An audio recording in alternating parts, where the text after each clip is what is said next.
Hey guys, and welcome back to another digital Artcast. Thanks for tuning in and checking us out on iTunes and YouTube. It's been great the last couple of months. We have been growing the audience for our interviews. But just a quick housekeeping update. Colin Cyril, who's been co-hosting with me since the start of the Artcast, will be leaving us. Hopefully, I'll try and get Colin back for a final talk before he shoots off to his new career.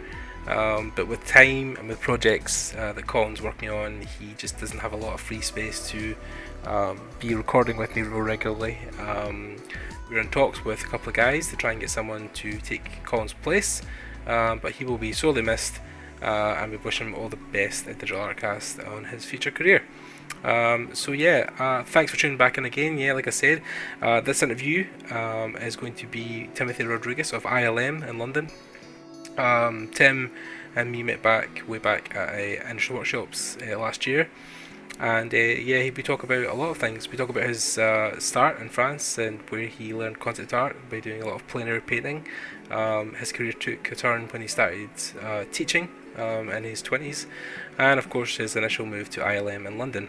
If you guys want to hear more of these interviews, check out iTunes and YouTube at Digital Artcast and subscribe for some of our bigger interviews like Matt Rhodes and Borkert Eriksson, amongst many others. And guys, here's the episode. Jump in. Thanks.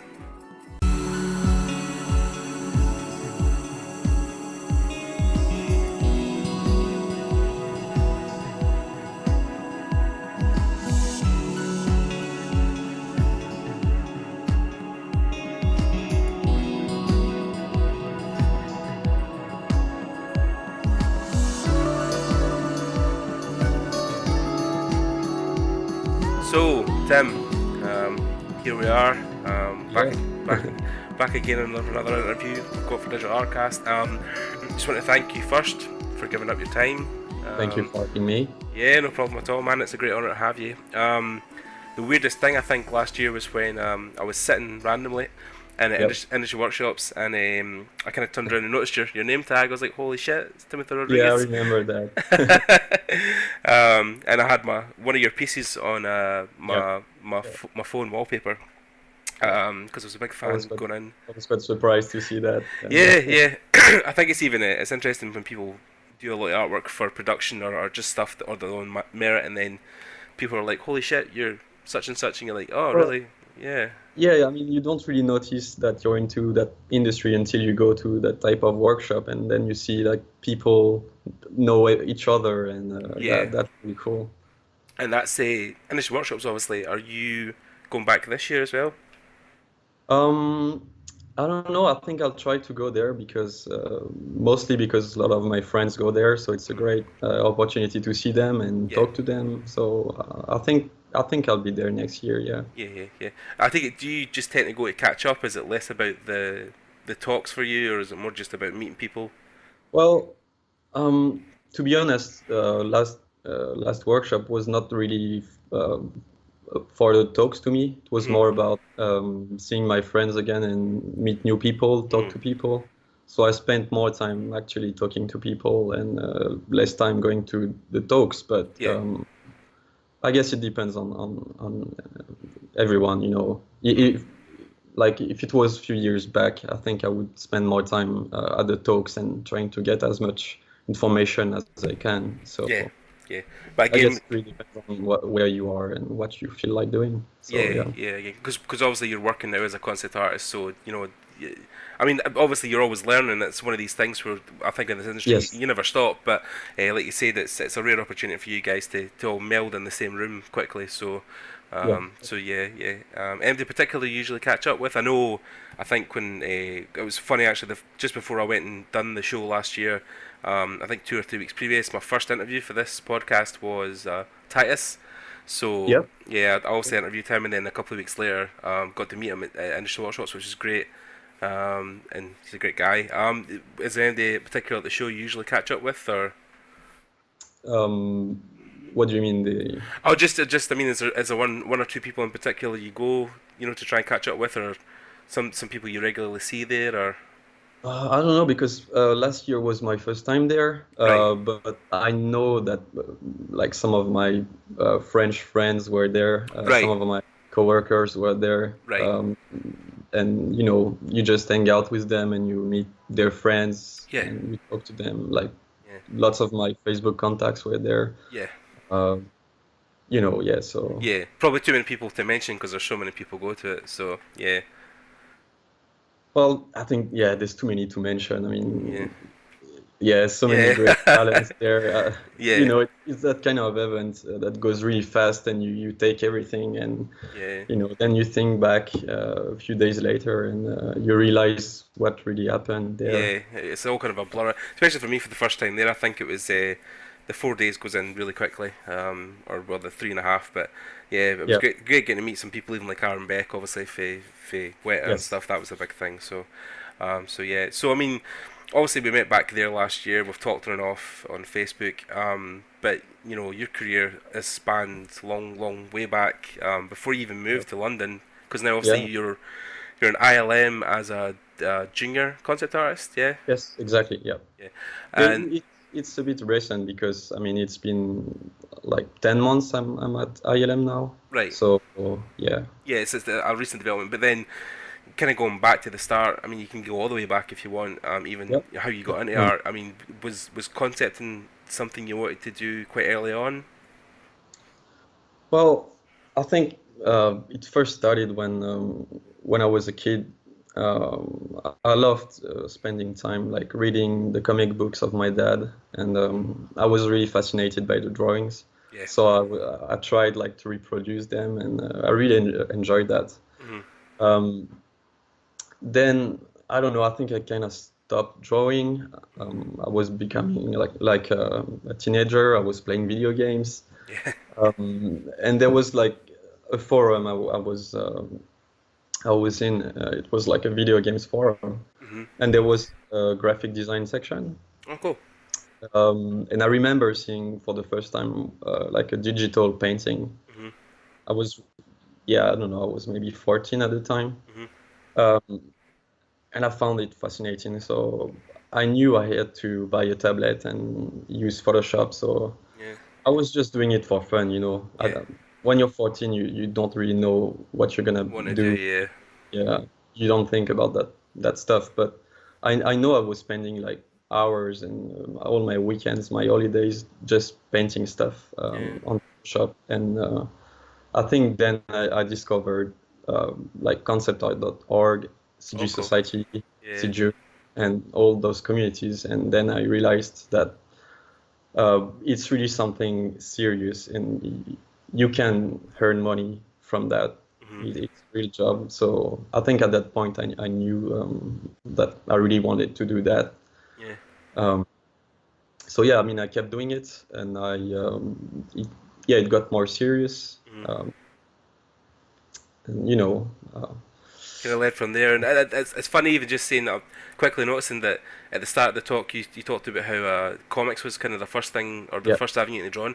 Nearly every person I've ever spoke to in concept art who's ever, even Justin was the same. It's always been really, comics. You know, they want to be comic book artists. They read stuff like Jim Lee, and back in the day, and yeah, Todd McFarlane, and always copied their drawings. So yeah, yeah, so you, those are great. And yeah, I mean, when it's you're a kid, it's so fascinating to see that. And yeah, I think there's something beautiful about yeah. comics. But then I think comics is a great example as well because it plays on a key aspect of what is involved so much in concept art now, which is storytelling, Yep. cinematography, layout, Yeah. even design. So I mean, it's a huge or a great Yeah, avenue for people to get in. because yeah, you have to like express an idea just with lines, which Hmm. is very, I mean, yeah, it's beautiful in a way, and you have to tell a story, like you said, you have to think about the composition, you have to think about the next frame, Yeah, and it's building up like that, and it's not just drawing for the sake of drawing, you know. yeah, yeah. Uh, There's a purpose behind it. yeah, exactly. Yeah, So then I think what I did was, well, obviously I went to college, yeah, and it was really frustrating because I knew I had like 3 years to go hmm, until I could like study properly that field and do yeah, it professionally. So I did those 3 years, and then I went to I did 2 years of graphic design. Hmm. Which was, I mean, at the time there was no concept art school in France, so Right. the closest thing was like graphic design, Right. which Yeah. was really good. I mean, I've learned like perspective, Hmm. colors, values, stuff like that. Yeah. Um, I only did 2 years, and then I moved to Paris. Right. I had some friends there that were on like French forums of illustration. Hmm.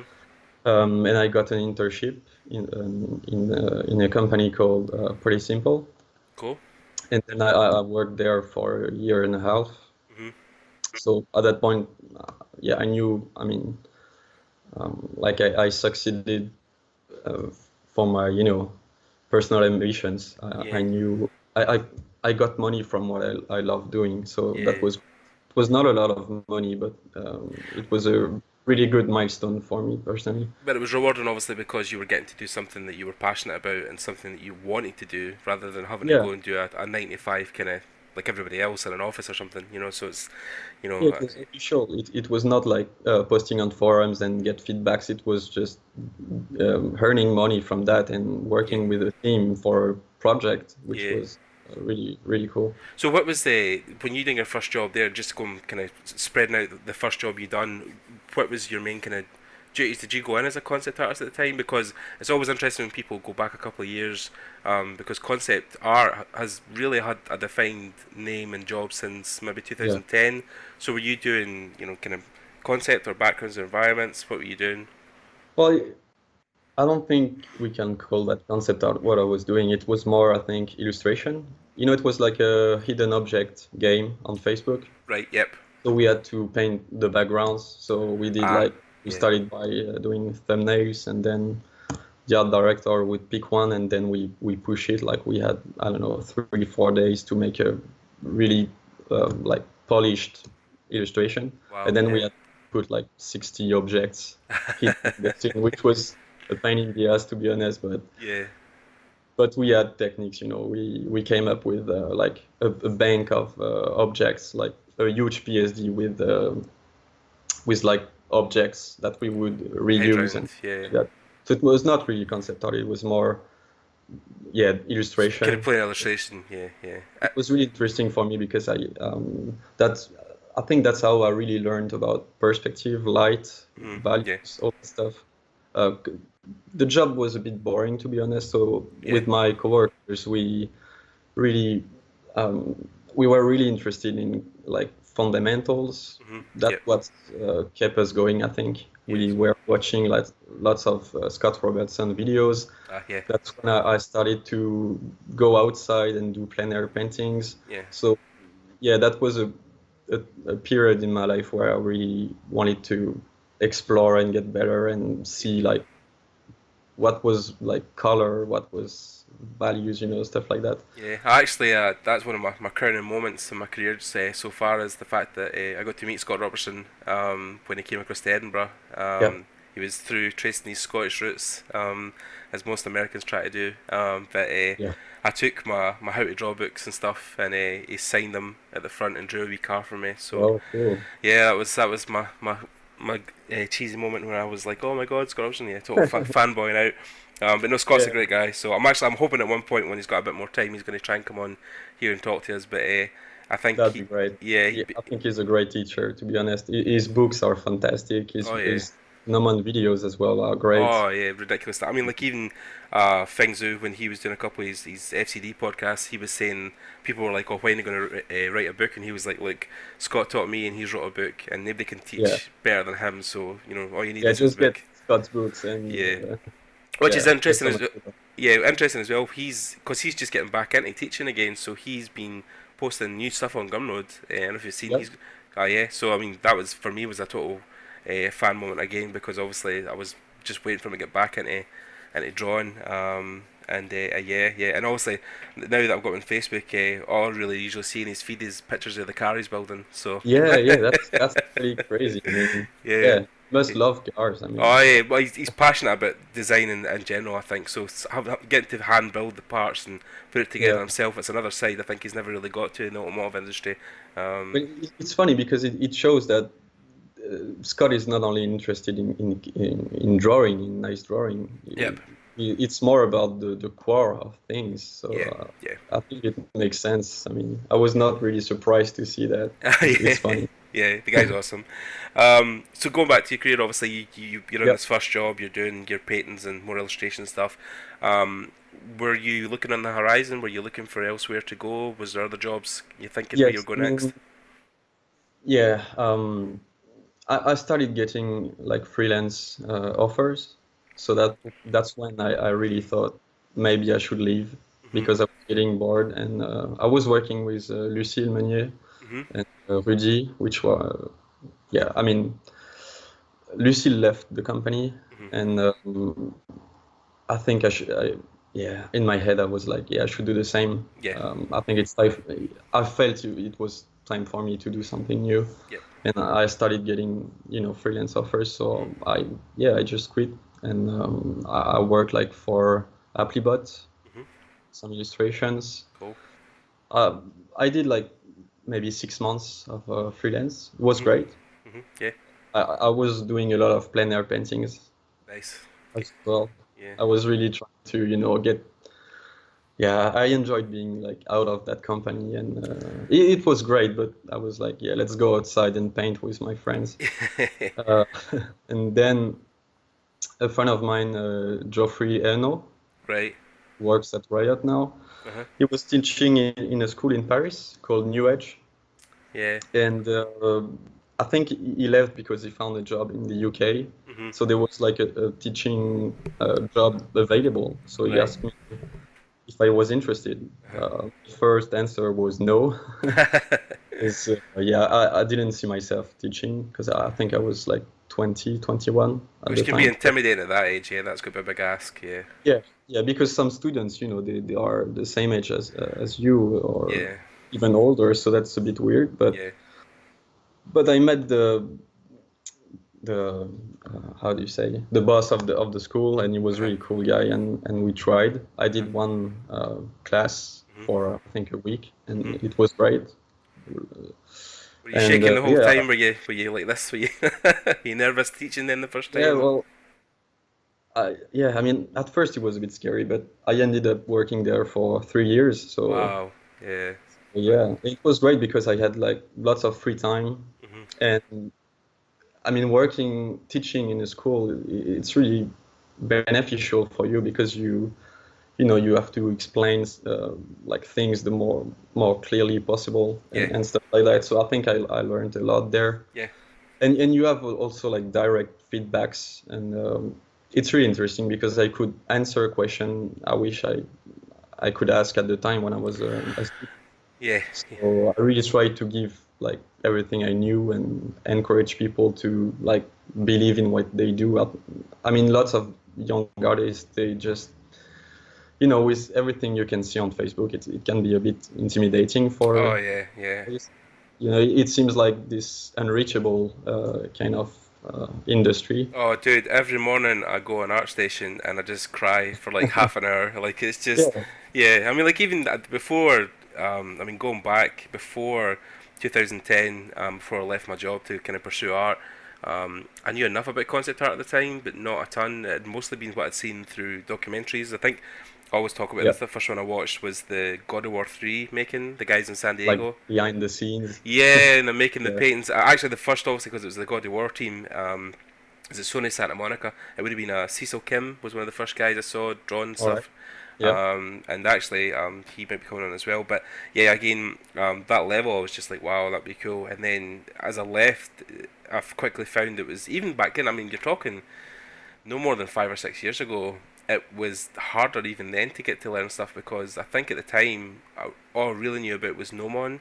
But I yeah, think stuff like obviously like CubeBrush had just only just started in the last 2 years with Mark, yeah, and then obviously a couple other things that had come up. And ArtStation was still in its infancy; it was really young, and then that's why I think even students going forward now are going to be so spoiled because even 5 years ago, there was nothing. There was no as much Yeah, stuff on the internet. I know. So it's Now it's all over the internet. I mean, you get free education on YouTube. You have lots of great gumroads. yeah, At the time, it was only like conceptart.org and people talking to each other hmm and helping each other. But that's it. I mean, yeah, I think it's a bit more easy today because you have more material, but you have more material to choose from. So it's a bit intimidating, probably. Like you don't yeah, know where to start, yeah.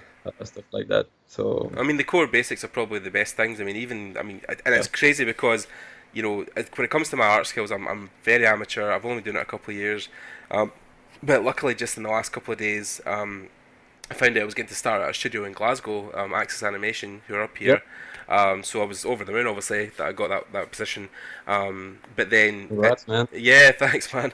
My first proper studio job. But I've even found students now coming to me or guys I know on Facebook asking me for advice, which is crazy because I know next to nothing. But I try to just pass on the stuff that other people have told me. Yeah, And the first thing I point people is like, well, Feng has a whole YouTube channel full of painting and advice and podcasts that are totally free. Like that is a huge point to kick off from. Scott, especially, who has so much stuff free on Gumroad.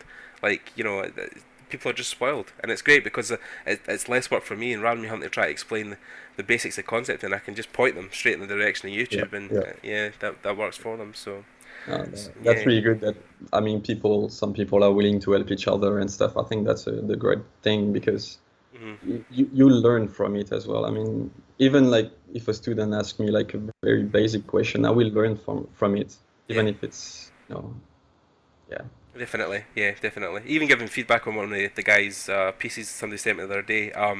The advice I was giving him was just basically the things people had told me. I mean, it was like, when I was looking at his composition and character stuff. I mean, he was doing a lot of hero shot stuff, and I was like, oh, that's great, but maybe break it down into like character design sheets with orthographic views because a lot of studios like to see that yeah, detailed breakdown of your process. And I'm sitting saying, where the fuck did I learn that from? Like it just came straight out of my head, and I was like, "Oh shit, yeah!" Because when I asked that question a million times, that's the answer I got. So, yeah. but it's good. But it's good because you get to send the elevator back down and teach other people coming up. So it was great. Yeah. So Yeah, obviously you taught there for a couple of years. yeah. Um, so were you getting the itch kind of towards the end that you wanted to get back out and work in a studio? Um, yeah. I mean, I don't know. I think it took me some time to want something new. Right. Yeah. I started getting like offers in studios like in China and stuff like that. Yeah. I was I had the possibility to go to Eidos in Montreal as well, Oh, great. Yeah. which I turned down Wow. Yeah. because I just moved with my girlfriend, and yeah, like few months after I got the opportunity to go there. So it was not an easy decision, you know. It's Yeah. Because it's such a big but studio. Yeah. yeah, I think you really have to think about is this gonna be good for me? Is this Yeah. a Totally. good opportunity? Is it worth it? I hmm mean, on paper it can sound good, but you'll be there every day. You Yeah. know, it's not something easy. And then you're gonna talk to your friends and Yeah. tell them, yeah, I work there, it's great. You know, so. But I started, wanting to go back in a studio hmm and work closely with in a team. Yeah. And yeah, one day I got an offer from ILM, and I mean, I talked to it with my girlfriend. Yeah. She works in the film industry as well. She's an editor, Oh, great. Yeah. so she knows how rare can be those opportunities, and Yeah. you have to. I think you really have to grab them if you think that's the one opportunity you need, and you think it's gonna be beneficial for you. I think you have to just do it. It's not as easy as it seems, but I'm glad I did it. Yeah. And, I mean, because yeah, well, ILM is. I mean, we all know where ILM has come from. The stems. I mean, we all grew up. Me especially, a yeah. Star Wars fan. I mean, so any Oh, excuse to. I mean, and people always think that ILM was exclusively just for Star Wars, but they don't realize that. I mean, like there's even so many good stuff. yeah, Yeah, yeah. There's so many films I've worked on, so much sound design they've done. I mean, even the biggest one for me. I mean, when I watched Jurassic Park for the first time, yeah, the work they've done in that has set the standard and the bar for so many years in VFX. And That's then, crazy. You know. I yeah, mean, I realized that when I went to their website when I got the offer. I knew ILM obviously, but I just wanted to see a bit more. And yeah, yeah, I mean, lots of classic movies and yeah, lots of memories from my childhood. yeah, Like I remember like my parents had like hundreds of VHS hmm, tapes, yeah, and I was just playing them and watching movies. And those movies, I mean, lots of them like Spielberg movies and stuff. yeah, yeah, Indiana Jones, Jurassic Park, yeah, name yeah, it. And yeah, yeah. it's kind of a dream for the kid who love movies. Yeah, It's great. I mean, it was definitely a surreal moment for me. Even I went to the movies to see Doctor Strange recently, obviously. So I Yeah, mean, like the credits came up, and we usually sit for the post-credit scene anyway, and your name flies by, and I'm like, holy shit, I've met that yeah, man. guy. Well, it was the same for me because you never know if you're gonna end up in the credits. It's not like Yeah, if you work on it, you're in there. It's not like that. yeah, But yeah, it was great. Did yeah. you like the movie, by the way? Oh, I mean, like I did a whole thing on our podcast channel where there was a quick clip. I'll need to send it to you. I think I did send it to you. It was one of the guys from they're like a games kind of channel thing in Oh, I America. saw that video. Yeah, Funhouse, yeah. So I mean, I've watched them for a while. They're with Rooster Teeth now in Texas, but um, yeah, James did a whole thing about the art team had this like squash little yeah. yeah, The and he digital artists, like yeah hundreds of them. Yeah. yeah, and I it's mean, in, they did the hard work. yeah. Those guys did the hard work. Yeah, I mean, like James is saying, the guys who literally put blood and sweat into the movie. I mean, and I mean, like, it's an interesting conversation. I mean, you could talk about this for hours, but recently when I just spoke to Justin, we were talking about the whole film industry, especially in Los Angeles, and how a lot of the people who work on stuff don't get credit, and how there's a whole Yeah. movement there now of people trying to get unionized because there's so many people getting undercut or shafted basically, and not really getting a lot of respect or money that they deserve. And it's crazy because like you said, you guys I would have spent ridiculous hours working on all of that stuff and getting rushed quite quickly because I know I did hear kind of round about the way that I think Strange had a couple of reshoots and there was a lot of VFX stuff that was Yeah. changed last minute. So you guys would Oh have yeah. been yeah, I you mean, guys would have been pushed to the wall I a mean, bit. I started working on the movie 2 months before it was released. So you Jesus. see what I mean? And I was still doing concepts. So Yeah. that like once Marvel was happy of my concepts, Yeah. people had to build it Oh and wow. would come out like in 2 months. So it was really, I Jesus. mean, for me, it was really intense. Yeah. Uh, yeah, I mean, lots of work to do, little time. Yeah. But those guys, like the digital artists doing 3D, the compositors, the Mhm. generalists, those guys like worked so much. I mean, yeah, I think they did the hard work.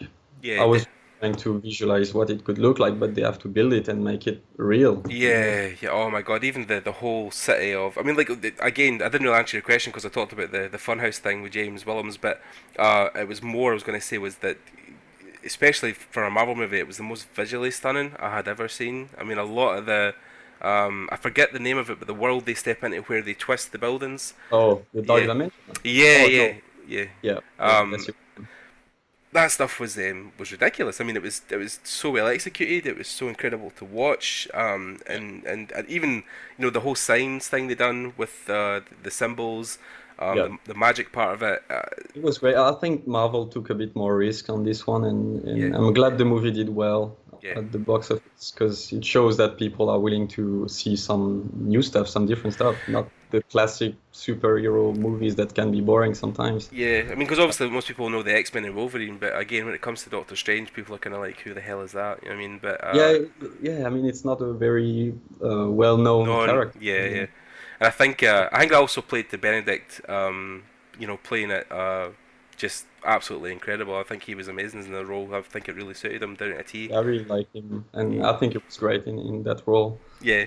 I mean, definitely. I think he shares the kind of same thing with the guy Hugh Laurie does House. When kind of English guys try to do thick American accents, I think sometimes it's a bit weird, but yeah, he still pulled it off. So yeah. But Um, no, I mean, and then that's one you've worked on. But since you've been at ILM, you worked on kind of several films so far, or yeah, yeah. I'm not sure I can talk about no, no, no, only that, the ones you can talk about. um, but yeah, what's great is that they really like the team we have in London is fantastic. I Yeah. think we like sometimes one guy will work on one movie, and then I'm working with Julian, Jason, Holly, Hmm. and we work on the same movie. And sometimes one of us will go and work for a few days on that movie because they need like VFX concept art for that particular shot. Right. So I mean, yeah, it's yeah, I mean the projects are great. Yeah. The people I work with are great, Yeah. really good people. Yeah. Um, I mean, and then when it comes to concepting as well, I mean, people, again, this is great, again, these interviews, because it breaks into a place where people who aren't in the industry already don't know what their day-to-days can be, because the day-to-day thing is different in every studio. So, I mean, when you come in on like a project in Doctor Strange or anything else like that, I mean, what kind of is your day-to-day? Do you come in and then there's a kind of set list of things for you to do? Do you have kind of stand-up meetings most of the time to talk about like milestones and stuff, or? well, it starts with like a brief from maybe like the art director or the VFX soup, Hmm. and I mean, yeah, it starts by gathering references, I guess, and Hmm. doing sketches, trying some stuff, showing it to the VFX soup. Hmm. Uh, then the next day you'll go to dailies Hmm. where we have like a big screen and we look at the shot and what everyone has been doing Hmm. uh, yesterday basically. Cool. And then from that we set up a plan for the day, and Hmm. it's yeah, I mean, I think at first you have to like do a range of different looking concepts, Hmm. and from that we can like pick one or two Hmm. and go to that direction, push it. Hmm. Lots of different versions. I mean, for Doctor Strange, I was working on like the dark dimension expanding Yeah. in Hong Kong. I Cool. was working on those shots. Right. Man, I did like hundreds of versions for that. Like Yeah. how like the edge of the dark dimension would destroy the buildings, how like the ripples would you know lots of versions Yeah. Yeah. and lots of exploration, Yeah. and you get feedbacks, you work on it, you get new feedbacks, and the more you work on it, the more you know how to handle those problems and to Yeah. solve them. Um, Because it's something you've got so to yeah. get right. You've got to get that right really quite early on. Because with Strange, as of like another couple of Marvel movies, it's a very visual film. It is a very the magic and the cinematography and a lot of the world he's in is what kind of pushes the story. So, I mean, that's got to be key more than any other film you've probably worked on. Oh yeah, definitely. I mean, yeah, I think yeah, visually, I mean, it was great. Hmm. Lots of great shots Hmm. they did in London as well. Hmm. Yeah, it was good that, like you said, it was not just visual effects for the sake of visual effects. It was Yeah. served the story, and you know, it's always good to do something that's a bit useful in the movie. Yeah. So, Definitely. like the Dark Dimension, for example, has a strong impact in the story. Hmm. It's the end of the movie. Hmm. Well, sorry for those who didn't watch it, but I'm not gonna spoil the end. This isn't a movie podcast. This is an art podcast, so the guys can just fake off. Sorry about that. But Yeah. But again, with the stuff that is more comic book based, I mean, were you guys drawn directly from source? Like, were you looking at the comics and graphic novels, or were you pulling from real world influences? Or well, to be honest, I don't know. I think people who worked in pre-production, they Mhm. probably like used the comics as an inspiration. Yeah. Especially I saw like for the Dark Dimension, like all those abstract shapes, Uh huh. they directly come from the comics. Oh yeah, cool. I was working in post-production, so it was more gathering references of from real world Right. and applying that to like the spells Like and stuff. like the So, cities they were in and stuff. Like if they were going to the places in Shanghai and that, you were also having to take influence from the city they were in and research that. Yeah, that would be interesting actually. Even a small university project I've got just now that I'm finishing yeah. is to set a set of three Grand Theft Auto characters, but in a setting they've not been before. So I've chose Tokyo. So I'm doing a heavy research of the city in Japan just now and influences from the people that live there in fashion.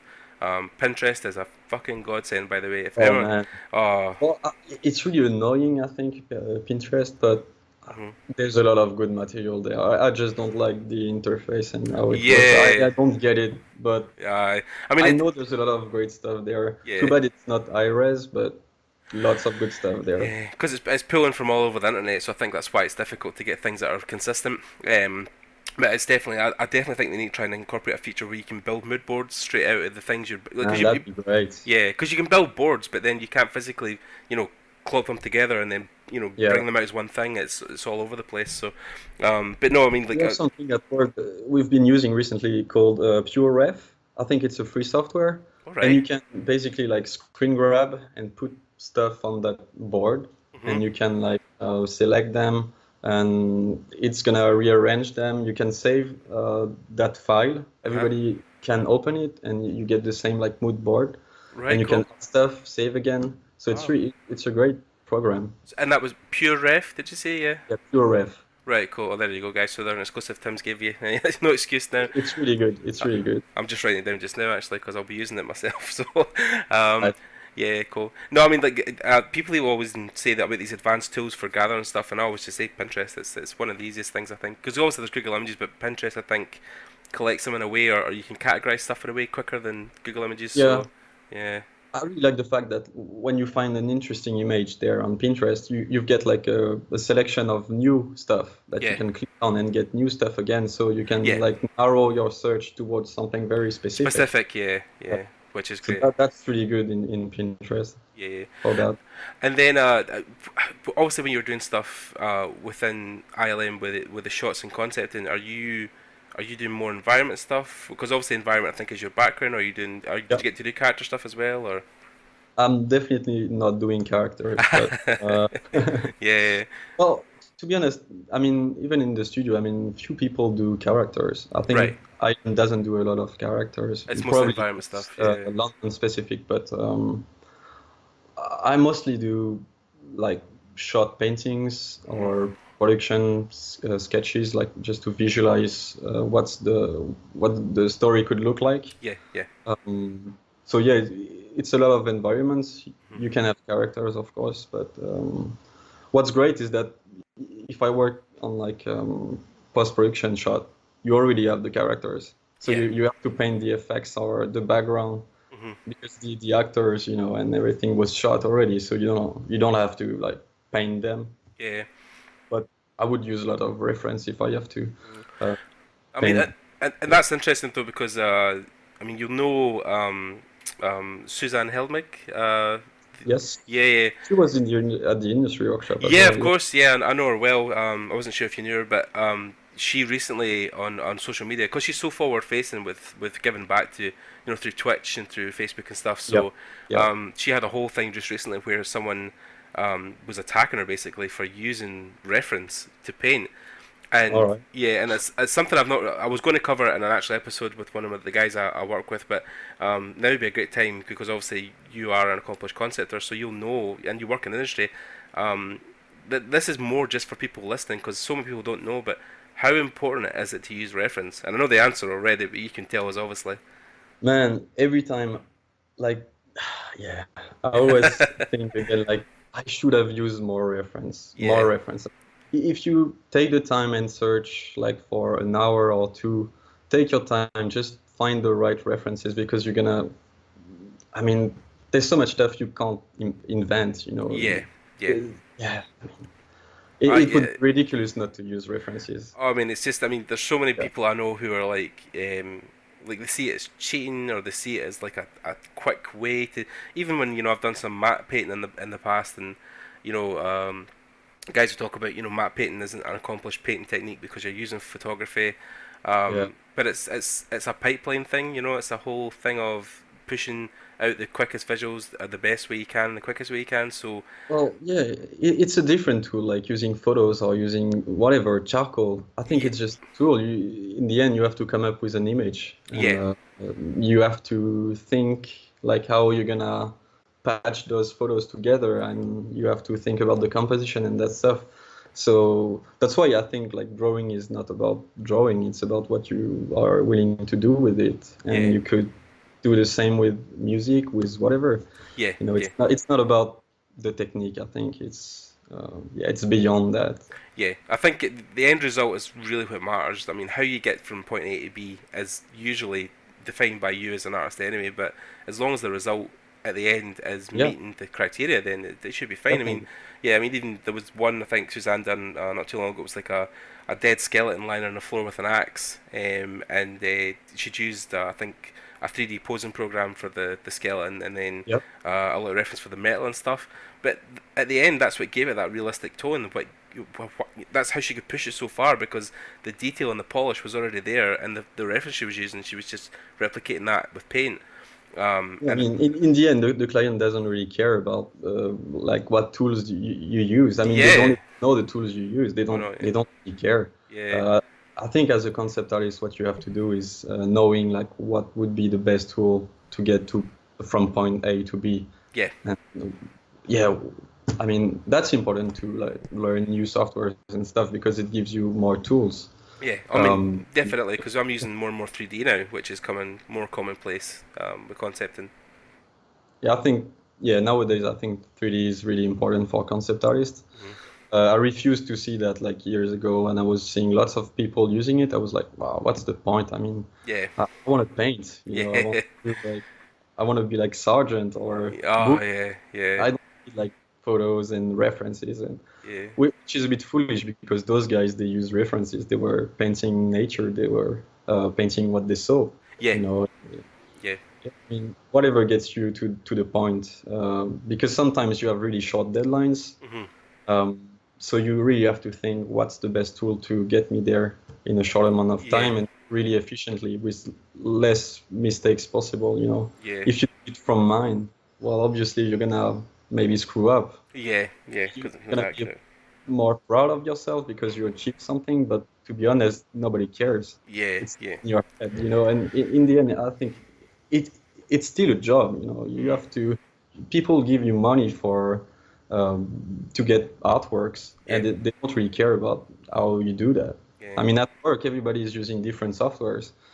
It's really interesting. So, you know, we can compare like uh, ZBrush and 3D Code, which is the best. Yeah, Uh, but in the end, it always comes down to the result. yeah. Oh no, definitely. I mean, and I think sometimes when people bitch about the methods used, I think that usually is the break between hobbyist and professional, Yeah, because professionals everywhere understand the process you go through and why you do it, whereas a lot of hobbyists can't see that you're not staying pure to the tradition of yeah, painting. But then even people now who are hobbyists who use Photoshop, and you say, well, you do realize you're using a digital program to make paint. Like there's no traditional aspect of acrylics or oils or colors.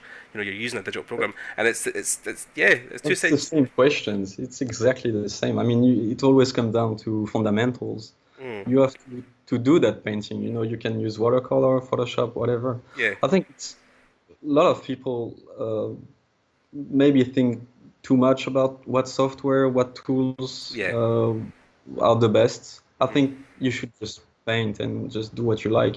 yeah, Do it for yourself. Just try some new stuff. Try softwares. yeah, Maybe some guy don't like that software, but maybe you love it. yeah. Um, I mean, it's even like Nikolai who works out of Procreate, like yeah, exclusively. Like all he uses is an iPad, and and a it's really good. oh And yeah, I ridiculous. tried using Procreate, Oh man. man, I can't use that. It's so oh clunky, I think. But well, I mean, I would say recently go back to it because they just had a huge update and they've now incorporated stuff like PSD layers and everything, and yeah, I saw that. yeah, it's getting more like Photoshop every day, but it's great that it's only one cost. It's a couple of pound, and then obviously you can use it wherever you are. But I think for sometimes it's like any software. It just the more you use it, the quicker you get to understand it. Interface is key, man. Like interface with everything I've ever used. Yeah. I mean, like now that I've used Maya for a year and a half now. Oh yeah, Maya. So yeah, our course teaches Oh Maya. man, tell Uh, me about it. oh man, like that. I mean, that was the biggest thing. If this started to get past it was the interface with how to make a sphere. Okay, and then like learning stuff like bevel and chamfer. Like once that was out the way, I was like, oh great, now I can make my objects a bit more solid. So I'm currently working for my end of year project on a sci-fi corridor. Taking inspiration for a lot of the guys who done Star Citizen. So taking a lot of the stuff like that, and it's kind of horror-esque, so Dead Space. But yeah, Maya's been great for But it. yeah, But yeah, that's how you learn. I mean, yeah, Yeah, you've got to start somewhere. yeah, You've got to try stuff. You yeah, gotta have fun, and yeah. yeah. I mean, like mine's obviously a bit more difficult, I think. But I've heard guys using. I know I watched a podcast once with Shadi Shafari and Yep. Aton Zana, and I think Aton was saying he used a lot of Modo. Yep. He says it was really good. He got good results out of that. And to be It's fair, great. yeah, between Max Yeah. Modo and Maya, they are all very similar interface wise. So if you learn kind of one, you can transition between each and other ones. So Yeah, yeah, I really like Modo, to be honest. yeah, The only thing I don't like it's not really stable. I right, mean, yeah, I've lost a lot of like work because it crashed, and mm, it's a bit clunky. yeah, But it's a really great tool for modeling and quick renders. I think yep, it's great. The yeah, Fox system is really nice, and the modeling system is great. yeah. And the interface is really close to Photoshop. I think it's a good tool. Yeah, Yeah, it's a definitely. bit less scary than Maya, definitely. Oh yeah, yeah. I've seen a lot of people use their stuff before, and they've said that Modo's probably a good in between. Even Ash recently and Michie Kutiara have been using stuff like ZBrush and Keyshot.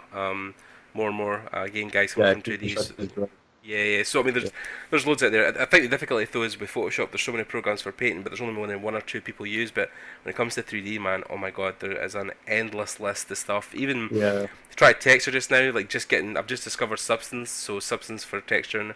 But then even like say there's 3D Coat, and then there's Quixel, and then there's a million There's other so much things. stuff, Oh, it's man. so much stuff. Yeah. And in Um, the end, like I'm a bit like you. I want to try like get to ZBrush and stuff, but man, I just can't.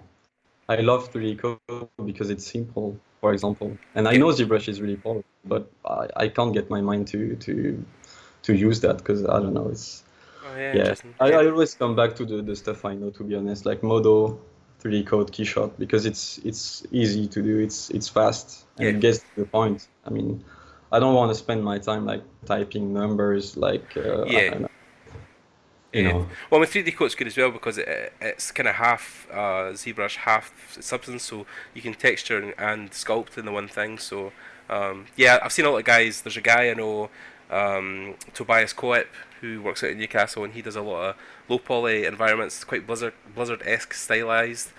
Cool. So yeah, I mean, the 3D Coat is his weapon of choice, and I've seen him get some really good results with it. So yeah, definitely. I mean, It's getting better and better. yeah, and it's such more accessible software because, like in the past, again, these things only used to be open to industry guys or they were priced, so you only could afford it as a studio. But now, there's a lot of free licenses, there's a lot of trials, there's a lot of people get, Oh yeah, yes. because it is not that expensive actually. I think Oh it's like yeah, it's 300 something. You can even buy it on Steam and get the like education version, yeah, which yeah, is really cheap. yeah, yeah. I mean, even like stuff like what was it the other day we were talking about Octane render, Yeah, yeah, which is like £500 or something, but it's so powerful, it's man, the ridiculous. guys that at work they all use Octane. It's great. It's Yeah, fantastic. It's so fast. I mean, Modo compared to Octane, it's really slow. yeah.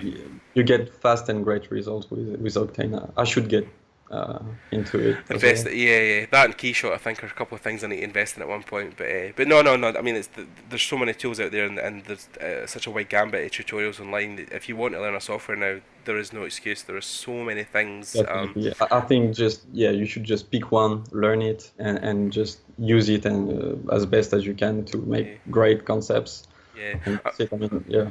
there's a guy. I'm sure he's French actually. Romain Well, Cha. His name I think is Wizix on online. He does a lot of hard surface stuff. He done a Hulkbuster at one point. oh, I'm trying to remember the guy's name. Oh my god! Right, okay, I'll come back. We'll talk about it later. I'll send it to you yeah, later, send me the Danny. link when you found it. Yeah, yeah, yeah. But yeah, no, that's fine. But anyway, so wrapping up kind of towards the end, Tim. Already, man. Yeah, yeah, yeah, that's it. I mean, the hour has passed. But Yeah. yeah, but I mean, just thinking, advice-wise, or kind of key tips, because we try to talk to everybody about how they think people should try to get in the industry now. What's your kind of, if somebody's especially 2D concept, what's the kind of things that you think people should be aiming, like portfolio-wise or networking-wise? You know, what's your view on Um, getting in now? I think first, like you should take your time and learn fundamentals. Um, One thing also, if you want to work for video games, I think you should be aware of what good video games company do. Like for example, get some nice art books of video games you love, and look at them, study them, and try to understand what those companies are looking for, and that's gonna be your goal. I don't think you should go on ArtStation and just copy what you see there, because to me it's more like, it's not really concept art. It's more like illustration and nice images, but they don't really serve like a product, like a video game. And if you want to work, for example, for the film industry, I would advise people to watch a lot of movies and be aware of what's been done like for the last few years, and read a lot of books, for example. Yeah, I don't know. I mean, just basic stuff to try and fill your mind with the industry you're going into, because I mean, I think it'd be very naive if anyone went into the film industry, especially, and wasn't a film watcher. I mean, cinematography, there's so much of it learned just by sitting and watching a film. Like, you've not really got to study as much, just envelop yourself in what you're watching and try to understand why they're shooting that way. It's probably, Yeah, exactly. I mean, you don't even have to draw. You yeah, just have to observe, yeah, and you have to understand like why does that composition is like scary, or I don't know, why is light creating that mood? How yeah, does that work? And it's not drawing, it's not painting. It's just about observing how things work, yeah, and you have to show that in your artworks. I guess you yeah, have to use that, yeah, and maybe some companies will be interested in what you do because you understand those principles and you can apply them, yeah. and you can create and offer something new, Yeah, probably. yeah. I mean, like again, it's all comes down to style. I think it's what studios look for more and more, is having a unique style or a unique take on things. So, I mean, the one thing I was told ages ago was not to try and cookie cut or copy other people's Yeah, work directly. Try and come up with your own interpretation. yeah, exactly. You have to find your own language. Mm. I think also it's great like to do lots of still lifes and plein air paintings, because you're gonna focus on fundamentals and not really thinking about the tools, the brush, and the style. So Yep. you're just gonna, you know, you just focus on learning those principles, Yep. and the more you do it, the less you're gonna think about the technique, and it's gonna be straightforward, Yeah. Yeah. and you can Definitely. use that for professional works. So Yeah. I think definitely, yeah, it's good. It can be good to copy like master painting and stuff to understand how people simplify trees, rocks, whatever, Yeah. because those guys they spend their life trying to show form best, like to show colors at its best. Hmm. And it would be a bit foolish not to, I mean, yeah, Yeah. those guys spend their life asking those questions Yeah. so No. definitely Definitely. it's Yeah. good, but yeah, don't be a slave of like copying, Yeah. definitely. Yeah. Okay. Well, I mean, that was great, Tim. Cool, Yeah, thanks very much for coming and talking to us. That was awesome. thank you, it was Okay. great. Yeah, great. Stay tuned, guys. We'll come back with another episode soon. Make sure to check out Digital Artcast on iTunes and YouTube and all the other places. And of course, Tim, you've got your own website, your own art station. Is that just Timothy Rodriguez as well? Yeah, something like that, Yeah, probably. yeah. Cool. All the links will be in the show notes, guys. You can check them out and check Tim's work. And you go and stalk him online. I'm sure it'll be great to have all these fans rushing towards him now. The whole 10 people that listen. But no, we've got 150 subscribers on YouTube, and a couple of hundred people are on the podcast and iTunes. So it's picking up. It's Yeah, good. subscribe to the channel, guys. Yeah, get on it. Okay, but that was great, and we'll speak to you later. Thanks very much, guys. See you later. Eh?